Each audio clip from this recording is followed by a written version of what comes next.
What's going on, guys? In today's video is slightly different. I'm gonna do a top 5 list on top 5 snakes I think are great, maybe beginner or just intermediate snakes, maybe if you're just getting going after you've got your first snakes. But this is gonna be my top 5 and my personal opinions on them as well. So starting with number 1, I think I'm gonna go with the Salmon boas. I would say this is more of a intermediate snake after your first one, maybe, but these guys are brilliant to have, as you know, as I said in the salmon boa help video. But I would say these are brilliant snakes to have, as they don't get too big like normal boas do, like a common boa, and they're not like really like, you know, bad to handle. They don't need like huge enclosures at the moment. I think you'll get to maybe like another 2 foot more, maybe. He's only 4 foot now. But as a dwarf boa, I think these guys are brilliant. So what you need for these is a basic setup of some jungle earth. If you're getting one that's maybe 4 foot already or smaller, then get them a 4x2x2, I would say. That'll keep them held there until they're 6 foot. Once they have hit 6 foot, if they do proceed to keep growing, then you're going to want to get them a 5x2x2, because that will hold a 7 foot snake, as I would say. If they can stretch across the bottom of the tank in long ways and then go around the corner, if the tail to head can do that straight, then they are too big for the tank, in my opinion. But if not, then I would say the tank's perfectly fine. Make sure you have a big enough water bowl for them to climb into, so they can go for a swim, as they do like to sit in water a lot. It also helps them with shedding. You're going to want to feed these when you first get one on and probably small rats, about 90 to 150 gram rats. So they're about £1.40 round here to buy and stuff. They're quite expensive, but if you buy them in bulks and stuff, it's not too bad, as you get a little bit of discount on some websites. So this was the first snake on the salmon boa, but I think these guys are brilliant to have if you are looking to get the next step up for snakes. And they're really docile snakes and stuff. So mine's currently about 4 foot now, maybe just a bit bigger than 4 foot. And he weighs about 2.5 kilos, around there. But they're like, I find these guys are like, I wish he wouldn't fall, but I find these guys like more like puppy dogs, I would say. As they really do have a behaviour like a dog, I would say. They just seem very, like they love to have attention and stuff. So that was the salmon boa. So I'm going to move on to the next snake, and I will see you in a sec. So we're back with the second snake I'm going to recommend as a definite beginner snake, is the corn snake. So they don't all come in this colour, as bright as she is. She's white with hints of yellow patches. So she's a snow albino, I'm pretty sure. Or, I don't know, she's definitely albino. She's about 5 years, I think about 4 or 5 years of age now. I don't know, maybe a bit younger. Not entirely sure. But if you're going to look into getting a beginner snake, corn snakes are definitely a really good starter snake, as they don't take too much care, as much as maybe a boa might or a python might. So I would definitely say get one of these guys if you're looking to get your first. So she's currently, I think, about 4.5 feet long, and she weighs about probably 900 grams to a kilo, maybe around that area. She is getting ready to breed soon, so I'm hoping to get some good babies off her at some point. But with these guys, what you want to set up is, you want a basic setup of just sawdust or aspen. You want 2 hides, hot and cold end. They live in about temperatures of about 25 to 30, so you want to keep the hot end maybe 25 and the cool side about 18. But they don't really need too much care. They're easy to clean out and stuff if you've got sawdust and stuff. They don't require as much as the boas might. Just get them a decent sized water bowl that they can fit into if they do choose to swim. She does bath quite a lot, I would say. Make sure they've always got fresh water. And these guys are about 30 quid to buy if you're in the UK. If you're in America, maybe about $40 to $50. So, but they're really good first snakes. If you're looking to get your first one, then I would definitely recommend getting a corn. I had my first corn when I was 10, so my first corn I've had for 7 years, who is Patch, who has problems at the moment, which are going to get taken to the vet just to get them sorted. But these guys definitely have their own personality, and would definitely recommend it to you guys who are looking to get a first snake, or even down the line if you're just looking to get more snakes. And these guys are brilliant breeders and stuff for what's it called, spring. So definitely recommend the corn snake, and we're going to move on to our third snake. So with our third snake, I'm going to recommend the ball python. These can be beginner, they can be intermediate. There's a lot of care with these, as they can get really, really easily stressed, these snakes, and they can be a really pain in the ass to eat. Such as mine, he hasn't eaten in 2 months so far. 3 months, something like that, and it's really stressful. He's got a good body weight to him for his size and for his age.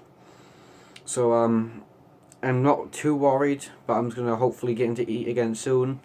If you are having troubles with ball pythons eating, if you do own them already, the tips I can give you really is make sure the food is just a bit hotter than room temperature, and as they have heat sensors, it should get them going.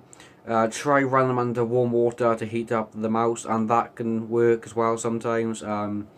Sounds stupid, try a hairdryer if you need to get a little bit warmer again. If not, then try leaving it in there. If they really don't want to take it, I would say you can try assist feeding, but it can stress them out, assist feeding, so I wouldn't recommend it because you could hurt the snake or even hurt yourself. I've assist fed my corns once, and they took it once, so it works, but it's not always a guaranteed work. If you don't know how to assist feed, then I'll show you just really quickly, not with an actual like mouse or anything, but these guys will feed on rats mainly, so if you can get them, they normally like live food as well, ball pythons, but what you want to do it really is, I can't really get him to stay there, so where you've got the head and you can feel the jaw at the back, you just put your fingers behind there like that, so you're just pushing gently, and you can see now he can't move other than the back of his body. So with that, then I'm just going to leave him go so he doesn't get stressed. You just keep them there, and you keep their body tucked like down so they can't move it, because they will try to pull away and resist. But what you do, you get the tip of the mouse and just push it in, and the mouth will open slowly, and you push it back just into the gullet a little bit, and then once it's in there, just push it a little bit more, let go. The snake should hopefully grab it, and then just hold them for a minute, make sure they don't let go, and then put them down very gently to rest, and they should hopefully eat for you. If not, there's the option of braining, which isn't pleasant. It's where you get a rat or a mouse, check whatever you're feeding, and you pretty much just get a pin or a knife or something like that, and you stick it through the top of the mouse's head or whatever you feed him, and you squeeze it until a little bit of brain comes out, which is really disgusting for smell. It doesn't smell the best, and that can normally get it working because it smells really good to them, so that might work. But other than the feeding, these guys are really good snakes to have. They're really calm, they're docile, they relax, they don't do too much but sleep, so they're good to have. Just make sure you don't get them overweight, as a lot of people tend to. But what you want for these basic setup again is a small viv, nothing big, as they do not like open spaces, jungle dirt, and 2 hides, hot and cold, and a nice water bowl they can sit into if they need to. And that's about it for the ball pythons. I'm going to move on to my 4th snake now, and I will see you in a sec. Alright, so for the 4th snake I'm going to recommend is, it's another boa again, as they don't get too big, about 7 feet. I guess isn't too big for a boa, but he's currently in shed right now, or she's in shed right now, I'm still not sure of the sex of it yet. But Brazilian rainbow boas are definitely a intermediate snake, maybe. You can probably get them as a beginner, so I don't know what you're doing, but I would definitely say that these might be more intermediate, as they do require humidity about 60-70%. The right food from, I feed them small mice at the moment. I'll probably move them to rats as he grows. But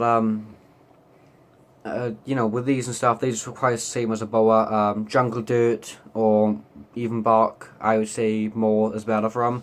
If you get bark chippings, then they absorb water, so it keeps the humidity in there well, as if you just spray the box twice a day or even once a day, just keep the humidity up like I do, then you'll find these guys are fine. He's got a bit of stuck shed on his eye, which I can't remove, so I'm hoping he gets that off in this shed, otherwise he could possibly go blind. And I'll look into it, see what I can do for them. But these are really great feeders when you buy them. I haven't had any troubles yet. As babies, as you expected with most boas, is they will bite. They will have their moments where they're not happy, and they'll try and give you a good go and stuff to see if they'll you know, find you interesting or not. But these guys, brilliant for maybe beginner snake if you've really looked into them. But all he's in is a 3-foot tank by 1.5 foot, I think, or 1 foot. And he's got a water bowl he can fit into. He's got things for him to climb on and stuff. He's got a hide both sides, hot and cold. So you got to make sure you have hot and cold. Otherwise, the snake's gonna get too hot and it can lead to death, dehydration. So just always make sure you've got somewhere for them to go if they get too hot and stuff. But other than that, I think that's about it for these. They're about the same as the salmon bowls for care. Just got to make sure that they got hydration and stuff and plenty of food. It takes 3 years for them to grow, but they max out around about 7 feet as if they get to that. And as they grow, their colours brighten up and they come out much more than what they are now, as they are very dull. So I think that's about it, and I'm going to move on to the 5th and last snake of this video. What are you going to hear though? What you start? So this is the 5th snake. I would probably recommend as a beginner, you could. Same care as a corn snake, the exact temperatures and stuff, things like that, things they eat's the same. They grow up to probably about 6 inches bigger than this one, and twice the body fatness. This one, as he's new, he's a bit fired up right now, as you can hear. He's not too happy. He's a bit on the hissy side, as I've just observed, I think, from a good sleep. So he doesn't seem too happy a minute as he's hissing. He's had a little strike, but you find with these guys when they strike, their mouth is always closed when they strike, and it's just they hiss, they bring out their hood so that they puff up to look like a cobra, I'd say. But I find these guys really do look similar to rattlesnakes in coloration wise and the pattern. Although there is a difference, but I think in a slight way they look similar. But if you do manage to scare your hognose enough, then you'll find that they will have a little moment of hissing and, you know, twisting around, and they lay in the backs, go into like a curl up and put their tongues out, open their mouth and play dead. So hopefully don't do that. It's not something that you want to do. They can be a bit hissy at times, as you've heard, but once they're out and stuff, they seem to chill out. So this guy hasn't been held, I don't think, in 2 years from the shop he was in, so now I finally got him. He's just not used to the contact too much, but it doesn't bother me. It's always good to gain some trust with snakes like this, and he's definitely a good idea to get one of these if you're looking into you know, future breeding or anything like that, as they're really cool snakes. And you can see why they're called the hognose by their snout on their face. If you could just sort of see if you turn the other way. I can't get to focus, but you can see just a little bit there. But these guys, really cool snakes. They're not too expensive to buy. I think they're about £70, so about $80, something like that. I'm not sure how the conversion works exactly. But you know, they burrow a lot, so you've got to make sure you've got a nice deep substrate for them. I use aspen again and stuff for them to dig through, because it's easy. It also maintains humidity and heat. But as you can see now, he's out and stuff. He's chilled out a bit and stuff with me. He's not irritated anymore. He's had his moment where I first got him. He strikes me. You can see where he sleeps, which is in there. That's a temporary box. It keeps the heat and humidity in there. He's got his water bowl and his hide. You just want a flat piece of cork bark, and then for them to hide under. But you know, there's not really much care in these, as well. I don't mean it like there's more care in boas than there is in these, as these are the same as corn snakes for care and stuff. So I think that's my top 5 snakes. My personal opinion is these guys are awesome. Definitely, maybe for a first snake, this could be a good idea. It also could be bad if you're not used to hearing hissing, or if you're worried about them striking. Then I'd get this as maybe a 3rd or 4th snake down the line. This is my 8th snake, so I'm really happy to have him in the family. So really cool to have a hognose. Other than that, guys, I really hope you enjoyed this video. Please like and subscribe and share this video to friends or whoever's interested in these anywhere. And I really hope to see you in the next video on Friday. Thank you for watching.